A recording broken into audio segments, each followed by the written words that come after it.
नमस्कार दोस्तों, कैसे हैं आप सब। तो चलिए मैं आपके लिए कहानी पेश करती हूँ। एक बार की बात है, एक लड़का स्कूल की छुट्टियों में अपने दादा से मिलने गांव गया।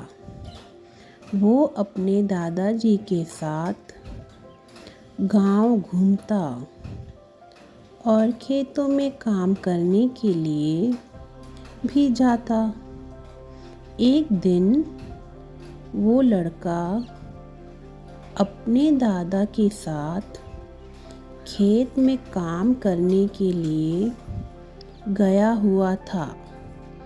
तो दादा ने उसे शर्त लगाई कि चलो देखते हैं कि खेत की ज़मीन को फसल की बुआई करने के लिए कौन पहले तैयार करता है।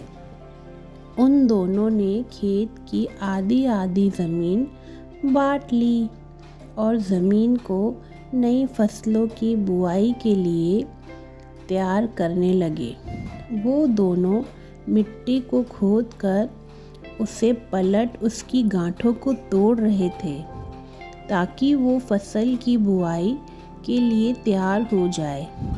दादाजी, जिनकी उम्र 65 साल की थी, वो बिना रुके और बिना किसी शिकायत के अपना काम कर रहे थे। लेकिन वो लड़का, उम्र 17 साल थी, वो अपने काम में बहुत शिकायत कर रहा था।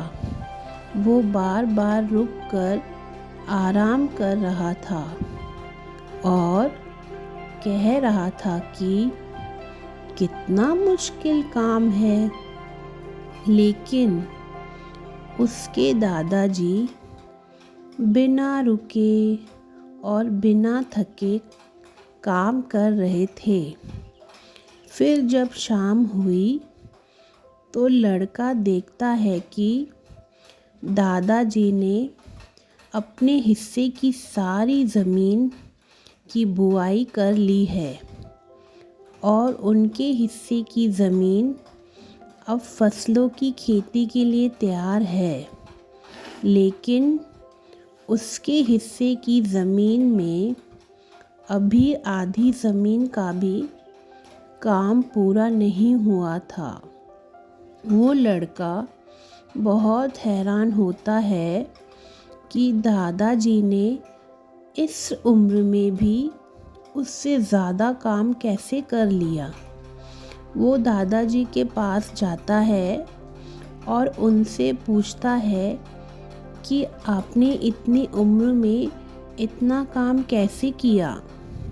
तो दादाजी ने जवाब दिया कि जब भी हम सोचते हैं कि काम कितना मुश्किल है या फिर अभी कितना काम पड़ा है, तो हमारा मन बहाने बनाने लगता है। इन सभी बातों के बारे में सोचना ही हमारे काम को और ज़्यादा मुश्किल बना देता है। इसलिए समझदारी इसमें ही है कि हमें अपने तय किए हुए काम के बारे में ज़्यादा सोचना नहीं चाहिए और उस काम को करते रहना चाहिए। इस कहानी से हमें यह सीख मिलती है कि यदि हम तय किए हुए काम के बारे में ज़्यादा सोचते हैं तो वो काम हमें बहुत ज़्यादा कठिन लगने लगता है। इसलिए अपने काम के बारे में ज़्यादा सोचना नहीं चाहिए, बल्कि उसे शुरू करके ख़त्म करना चाहिए। तो दोस्तों, कैसी लगी आपको हमारी कहानी? धन्यवाद।